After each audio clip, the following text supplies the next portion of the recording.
চা খাবেন না? চায়ের চেতনা নাশক আছে।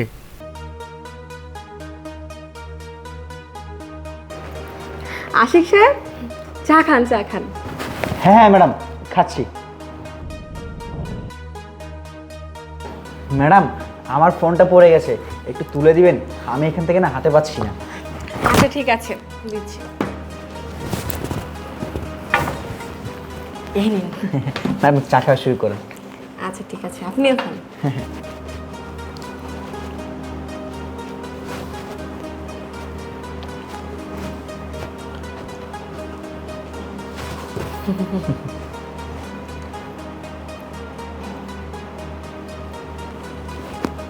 কি হলো ম্যাডাম? না, মাথাটা যেন কেমন ঘুরাচ্ছে।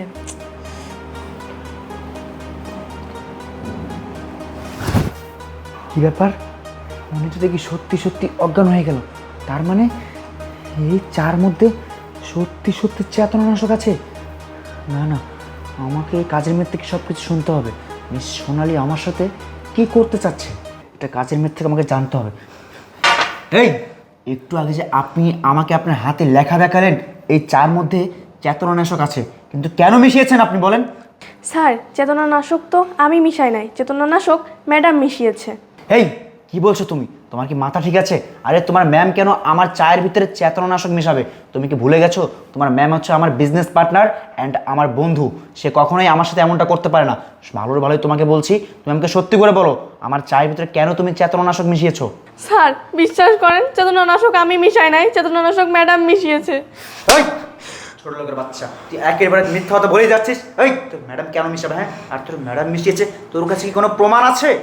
জি স্যার, আমি জানতাম যে আপনি আমার কথা বিশ্বাস করবেন না, এই জন্য ম্যাডাম যখন চেতনানাশক মিশিয়েছে তখন আমি একটা ভিডিও করে রেখেছি, এই দেখেন।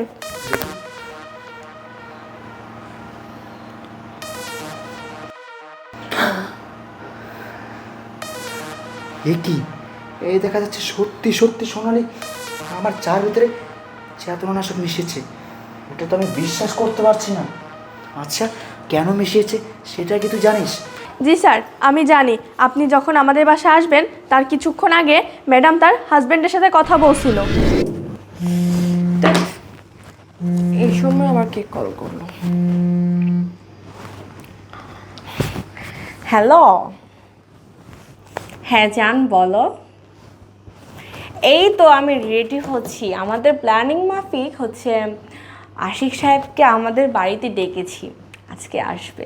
হুম, ওকে বলেছি বিজনেসের কিছু কথা বলবো, কিন্তু আসলে তো তা না, তাই না? ও আসলে ওকে চা খাওয়াবো, আর সে চাতে আমি মিশিয়েছি চেতনানাশক ওষুধ। সে চা খেয়ে যখনই অজ্ঞান হবে তখনই ওর হাত থেকে টিপসই নিয়ে সমস্ত বিজনেস আমি আমার নামে করে নিব। জান, তখন আর তোমার আর কাজ করতে হবে না, তখন তুমি সারাদিন বিজনেস দেখাশোনা করবে আর আমাকে দেখাশোনা করবে। আচ্ছা জান, গুড বাই। আচ্ছা আচ্ছা, আগে আসুক, তারপরে দেখবে মজা কাকে বলে। আচ্ছা জান, রাখি, এসে পড়েছে।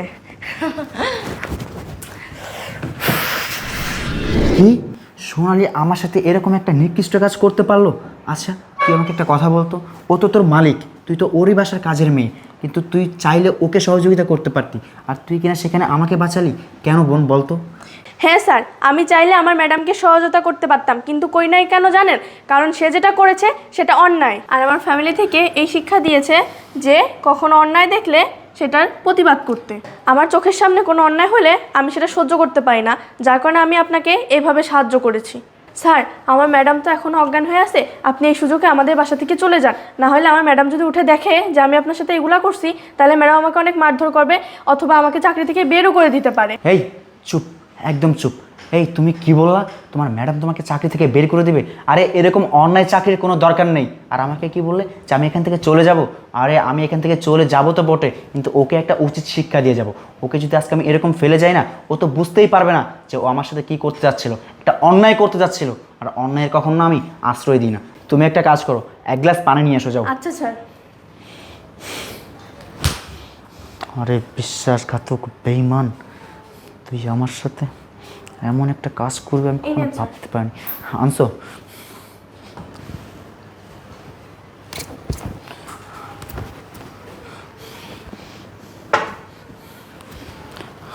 এই আমি কই? তুই কোথায়? এই ওঠ, ওঠ বলছি, ওঠ। এই কিছু মনে করতে পারছিস? কি মনে করব? আর তুমি এখানে? ফাইল, ও আজকে তো আমি তোমাকে ডেকেছিলাম আমার বাসায়, তাহলে আমি এখানে শুয়ে কেন ছিলাম? এই আমি বলছি শোন, তুই কেন শুয়েছিলি? এই তুই এমন একটি নিকৃষ্ট কাজ আমার সাথে কিভাবে করতে পারলি? হ্যাঁ, আরে সোনালি, তোকে তো আমি শুধু আমার বিজনেস পার্টনার মনে করতাম না, তোকে আমি আমার একটা ভালো বন্ধু মনে করতাম। তুই কি ভুলে গেছিস তুই কোথায় ছিলি? তুই রাস্তায় বেকার হয়ে ঘুরতেছিলি। ঠিক আছে, বাট তুই আমাকে এসব কেন বলতেছিস সেটা তো বলবি। এই তোকে আমি কি বলছি তুই এখনো বুঝতে পারছিস না? আরে তুই যে একটু আগে তোর হাজব্যান্ডের সাথে প্ল্যানিং করতেছিলি, তুই আমার সাথে যে বিজনেস পার্টনারশিপে আছিস, এটা তুই তোর একার নামে করে নিতে চাচ্ছিলি, তাও আবার তোর বাসায় আমাকে ডেকে এই চার ভিতরে চেতনানাশক খাইয়ে আমাকে অজ্ঞান করে আমার হাতের টিপসই নিয়ে সব কিছু তুই তোর নামে করে নিতে চাচ্ছিলি। আরে বেঈমান, তুই কি ভুলে গেছিস তুই কোথায় ছিলি? আরে তুই তো বিজনেস করার যোগ্য ছিলি না, তুই রাস্তায় বেকার হয়ে ঘুরতেছিলি। তুই যে এক জায়গায় আশ্রয় নিবি সেই জায়গাটা পর্যন্ত তোর ছিল না। আমি আশিক তোকে টাকা দিয়ে হেল্প করেছি, সাহায্য করেছি, তোকে আমি আমার বিজনেস পার্টনার বানিয়েছি, আর শেষ পর্যন্ত তুই আমার বিজনেস তোর নামে করে নিতে চাইছিস। আরে আজকে যদি তোর বাসার কাজের মেয়ে আমাকে এসব না বলতো না, তাহলে আমি ভাবতেই পারতাম না যে তুই আমার সাথে এরকম একটা বিশ্বাসঘাতক বেইমানি করতেছিস। আমি না তোকে আমার বন্ধু মনে করতাম, আর শুধু বন্ধু না, তোকে আমি নিজের ছোট বোনের মতো মনে করতাম, কিন্তু তুই আমার বিশ্বাস নিয়ে খেললি, আমার পিছন থেকে আমাকে ছুরি মারলি। আর যাই হোক সোনালি, আমি তোর সাথে না আর এক মুহূর্ত বিজনেস রাখতে চাই না। আরে বিজনেস তো দূরের কথা, তোর সাথে আমি এখন আর এক মুহূর্ত যেন সম্পর্ক রাখতে চাই না। শোন, আমি তোকে বলছি, আর যে বিজনেসের জন্য আমাকে তুই এভাবে অজ্ঞান করতে চাইছিলি না, ওই বিজনেস থেকে তোকে আমি আজকে থেকে লাঠি দিয়ে বের করে দিলাম। এই চুপ, ওর একটা কথা বলবি না। হ্যাঁ, তোর চায়ের সাথে আমি চেতনানাশক ওষুধ খাইয়ে তোকে অজ্ঞান করে তোর হাত থেকে টিপসই নিয়ে আমি সমস্ত বিজনেস আমার নামে করতে চেয়েছিলাম। তোর কাছে কোনো প্রমাণ আছে? তুই চাইলেও আমাকে বিজনেস থেকে সরাতে পারবি না, কারণ বিজনেসে যেমন তোর 50% নাম আছে, সেম আমারও আছে, তাই জন্য তুই কিচ্ছু করতে পারবি না। তুই যদি বেশি কিছু করতে চাস না, আমি আদালতে যাব, তারপর দেখবো কে বিচার পায়। আরে শুনলে তুই কি বললি? তুই আদালতে যাবি? আরে আমি তো এটাই চাই যে তুই আদালতে যা, কারণ তুই যদি আদালতে যাস তাহলে আমার জন্য না বিচারটা অনেক সহজ হয়ে যায়। কেন জানিস? এই যে দেখতে পাচ্ছিস ফোন, এই ফোনের মধ্যে তুই আমার সাথে কি কি করেছিস, আমার চায়ের সাথে কি মিশিয়েছিস, দেন তুই তোর হাজব্যান্ডের সাথে কি কথা বলেছিস, সব কিছু না রেকর্ড আছে, আর এটা আমি আদালতে পেশ করব। একদম লড়াচড়া করবি না, একদম স্ট্রেট দাঁড়িয়ে থাকবে এখানে। আর বোন, আমি তোমাকে বলছি, তুমি আজকে আমার যে উপকারটি করেছো না, এটা কেউ করে না কখনো। আজকে আমি তোমার সততা দেখে আমি অবাক হয়ে গেছি। আজকে থেকে তুমি আর এই বাসায় কাজ করবে না, আজকে থেকে তুমি আমার ছোট বোন হয়ে আমার বাড়িতে থাকবে। চলো। আর এই শোন, তোর সাথে আমার দেখা হবে আদালতে। ঠিক আছে। কাজের মেয়ের এত বড় সাহস, আমার সমস্ত প্ল্যানিংই ভেস্তে গেল।